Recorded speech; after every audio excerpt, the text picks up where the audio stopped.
Ini ঠান্ডা ঠান্ডা লাগছে না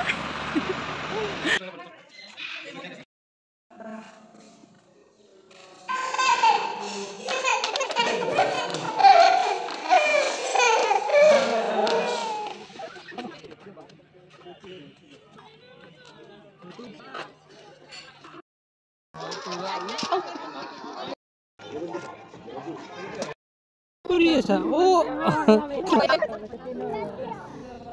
Ebresa.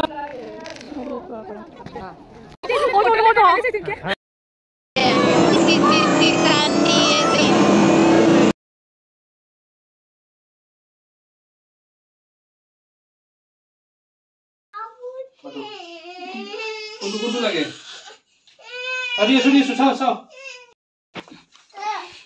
এতিয়া আমি যাবলৈ ৰেডি দাৰ্জিলিঙলৈ সব ৰেডি সব লৈছা সব লোৱা Hello everyone, welcome to my channel. So আপোনালোকে দেখিলে আমি হোটেলৰ ৰুমৰ পৰা ওলাই আহিলো বস্তু বাহিনীবোৰ এতিয়া গাড়ীত ভৰাই আছো আৰু আমি এতিয়া ওলাই দিলো হোটেলৰ পৰা জানুৱাৰী শেষৰ ফালে আমি গৈছিলো ছিকিম আৰু দাৰ্জিলিং আৰু লাষ্ট উইক আপোনালোকক ছিকিমৰ ব্লগ শেষ কৰিছো আৰু আৰম্ভ কৰিম দাৰ্জিলিং ব্লগ আৰু আজি আমি কেংটেকৰ পৰা গৈ আছো দাৰ্জিলিঙলৈ আৰু এতিয়া আমি আহিবলৈ STC ষ্টেণ্ডলৈ তাৰ পৰা আমি গাড়ী লৈ যাম দাৰ্জিলিঙলৈ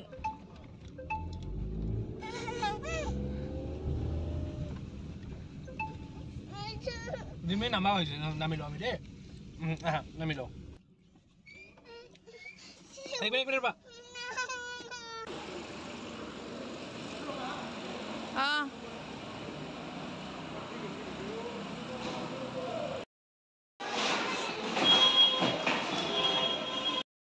দাৰ্জিলিং পাবলৈ আৰু 3 ঘণ্টামান বাকি মাজতে এখন ৰেষ্টুৰেণ্টত ঘুমাই আমি চাহ আৰু মেগী গৰম মেগী খাই ললো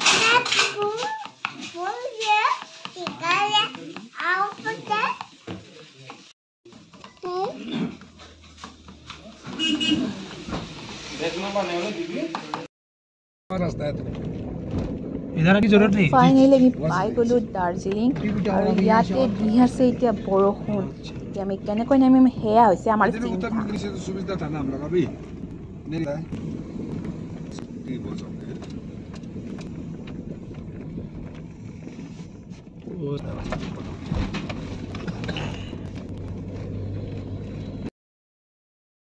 আৰু দেখিছেনে ইয়াৰ ৰাস্তাবোৰ ইমান সৰু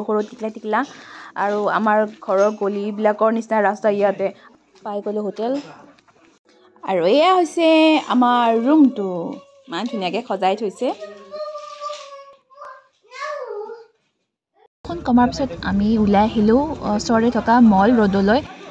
This is the heart of Darjeeling town located on top of Nehru Road. This is a flat open public place for walking where tourists and locals come to lounge in the sun, take a seat, have a cup of tea and watch the wonderful views of the mountains and valleys all around. Mall Road is the town center or the social center of Darjeeling. This is where some of the old and heritage stores are lined up on the one side and there is open view on the other side that's fringed by pine trees. If you want to feel the real vibe of Darjeeling, watch people and activities, this is the place to be. In between the two entrances of Mall Road, there is a huge golden color statue of the Nepali poet Bhanu Bhakta Acharya. He wrote the Nepali version of Ramayana, translating it from Sanskrit. He was born in 1814 and died in 1868.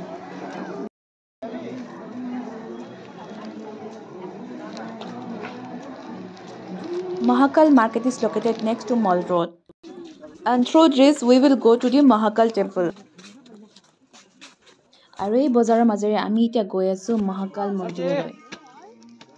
মহাকাল মন্দিৰ ভাৰত আৰু পশ্চিম বংগৰ দাৰ্জিলিঙত অৱস্থিত হিন্দু ত্ৰিপুৰাৰ তৃতীয় দেৱতা হিন্দু দেৱতা শিৱৰ প্ৰতি উৎসৰ্গিত এক পবিত্ৰ হিন্দু মন্দিৰ ৰাতিপুৱা তুমি আমাৰ 1782 চনত লামা দৰ্জে ৰিন সিঙে নিৰ্মাণ কৰা এই মন্দিৰটো মানৰ নিৰীক্ষণ কেন্দ্ৰৰ পাহাৰৰ ওপৰত অৱস্থিত আৰু ই হিন্দু আৰু বৌদ্ধ ধৰ্মৰ সংমিশ্ৰণ লাহে ওম নমঃ শিৱায় এসময়ত দাৰ্জিলিং নামৰ বৌদ্ধ মঠ এটা থিয় হৈ থকা ঠাইত মহাকাল মন্দিৰটো ঐতিহাসিক ভৱন হিচাপে থিয় হৈ আছে যিটো মঠ 1765 চনত লামা দৰ্জে ৰিনজিঙে নিৰ্মাণ কৰিছিল পিছলৈ সেই ঠাইতে এটা মঠ নিৰ্মাণ কৰি লেপচা আৰু ভুটীয়া দুয়োজনে পূজা কৰে নমো দিয়া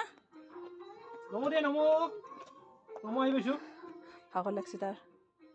ভাগৰ লাগিছে নমো দিয়া 1788 চনৰ আশে-পাশে গোৰ্খা সেনাবাহিনীৰ আক্ৰমণৰ পিছতে আক্ৰমণকাৰীৰ সৈন্যই মঠটো অপবিত্ৰ কৰি ধ্বংস কৰি পেলায় আৰু সময়ৰ লগে লগে পবিত্ৰ স্থানটোৱে সংখ্যাগৰিষ্ঠ নেপালী সম্প্ৰদায়ৰ হিন্দু প্ৰতীকক অতিশয়ভাৱে প্ৰতিনিধিত্ব কৰিবলৈ আৰম্ভ কৰে কিংবদন্তি অনুসৰি 1782 চনত ব্ৰহ্মা বিষ্ণু আৰু মহেশ্বৰ প্ৰতিনিধিত্ব কৰা তিনিটা শিৱলিংগে এই স্থানত প্ৰকাশ পাইছিল 1815 চনত গোৰ্খা আক্ৰমণৰ সময়ত মঠটো নিজেই লুটপাট কৰি ধ্বংস কৰা হৈছিল আৰু তাৰ পিছত প্ৰায় 1 মাইল দূৰত থকা ভুটীয়া বস্তিলৈ স্থানান্তৰ কৰা হৈছিল আৰু ভুটীয়া বস্তি মঠ বুলি কোৱা হৈছিল এইখন হৈছে ইয়াৰ মূল প্ৰৱেশদ্বাৰ আৰু মূল প্ৰৱেশদ্বাৰৰ সন্মুখতে আছে সাই বাবাৰ এটি মন্দিৰ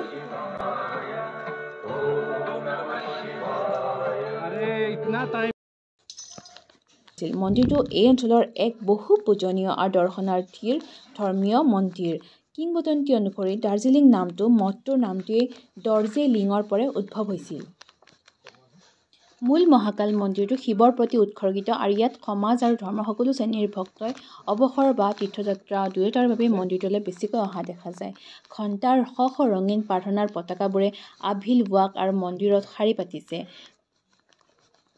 মূল মন্দিৰৰ ভিতৰত সোণৰ থাকি থোৱা তিনিটা লিংগে হিন্দু দেৱতা ব্ৰহ্মা বিষ্ণু মহেশ্বৰক প্ৰতিনিধিত্ব কৰে লিংগমবোৰৰ কাষে কাষে বুদ্ধৰ মূৰ্তি আছে য'ত হিন্দু পুৰোহিত আৰু বুদ্ধ সন্যাসী উভয়ে একেলগে ধৰ্মীয় ৰীতি নীতি কৰে আৰু প্ৰাৰ্থনা কৰে এয়া হৈছে মহাকালী মন্দিৰ কালী মা এই মন্দিৰৰ ভিতৰতে সৰু সৰুকৈ দেৱী কালী দেৱী দুৰ্গা সাত কন্যা ভাগৱতী দেৱী গণেশ কৃষ্ণ ৰাম হিৰদী সাই বাবা হনুমান দেৱী পাৰ্বতী ৰাধা আৰু অন্যান্য বহু দেৱ দেৱীৰ উৎসৰ্গিত বহুতো সৰু সৰু মন্দিৰ দেখা পোৱা যায় ভাল লাগিলে কিন্তু ন সেয়া কৰিব পাৰিলে ঠাণ্ডা পৰি আছে পুৰা আজি মাছ খাইছো সেইকাৰণে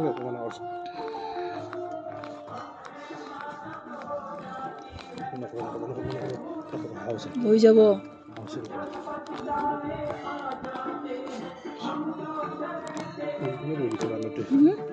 আমি হাতে বান্ধটো সেইফালে সেই মই বহি দিছোঁ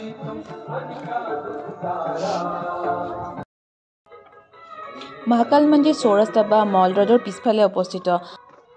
এই পথটো মলৰ পৰা প্ৰায় 100 গজ দূৰত্বত এটা ওপৰলৈ উঠি অহা সৰু পথ আৰু ইয়াত কেৱল খোজকাঢ়ি যাব পাৰি মন্দিৰৰ সৰু ৰাস্তাটোৰে নামি আহি এতিয়া আমি আকৌ মল ৰোডৰ মাজত মাৰ্কেটখনত বহিছোঁ একাপ গৰম চাহ খাওঁ বুলি